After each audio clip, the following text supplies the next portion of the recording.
Satan nous est montré dans les lieux célestes, ayant accès à Dieu. Dieu lance un défi à Satan. As-tu remarqué mon serviteur Job? Il n'y a personne comme lui sur la terre. Job 2:1, 2:3. Satan ricane et rétorque. Peau pour peau, tout ce que possède un homme, il le donne pour sa vie. Mais étant ta main touche à ses os et à sa chair, et je suis sûr qu'il te maudit en face. Remarquez combien la question de la vie est liée à ce défi. Mais quelle subtilité en cela. Dieu donne la permission à Satan de toucher Job. Il peut toucher son corps, toucher sa famille, ses biens, tout ce qu'il possède.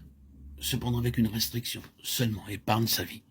Ici encore, c'est la jalousie de Dieu pour la vie. Satan commence à agir et subtilement il oppresse et oppresse dans tous les domaines, par tous les moyens, cherchant à toucher la vie indirectement, parce que cela ne lui est pas permis directement.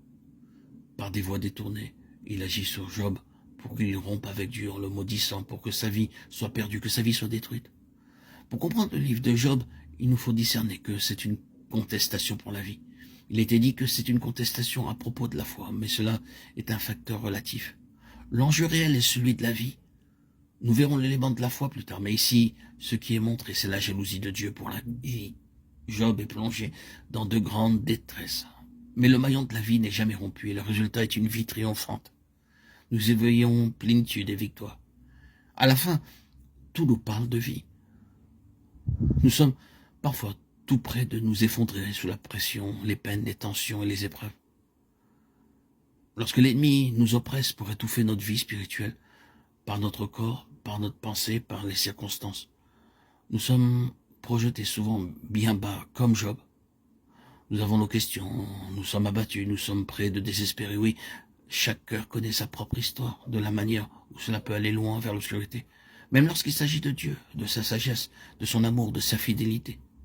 Mais parce que Dieu est jaloux en faveur de la vie et qu'il est le gardien de la vie, le gardien de la vie. Et nous ne parlons pas ici de la vie naturelle et physique. Le résultat est toujours un élargissement par rapport à ce que nous avions auparavant. Nous émergeons toujours avec un accroissement. Dans une moindre mesure, c'est toujours Apocalypse 20, après chaque conflit. Prenons et pensons à l'histoire d'Israël et à son affranchissement de l'Égypte. Et encore une fois ici, tout est centré sur le problème de la vie et de la mort. Dieu conduit tout droit vers ce qui est le plus important. Le problème final de la vie et de la mort. Le Seigneur a de plus sa propre voie, ses propres sources, pour que, bien que la mort soit sur le point d'agir, de ruiner, de tout dévaster dans le pays, son propre peuple en soit préservé et qu'il soit en vie par le sang. La vie des siens est placée sous sa propre sauvegarde. Il prend des mesures pour la vie des siens. Et si la vie des siens nécessite le châtiment d'une nation, quand bien même ce châtiment serait sévère, il prendra cette voie. Dieu ne regarde pas lorsqu'il s'agit de la vie de son peuple.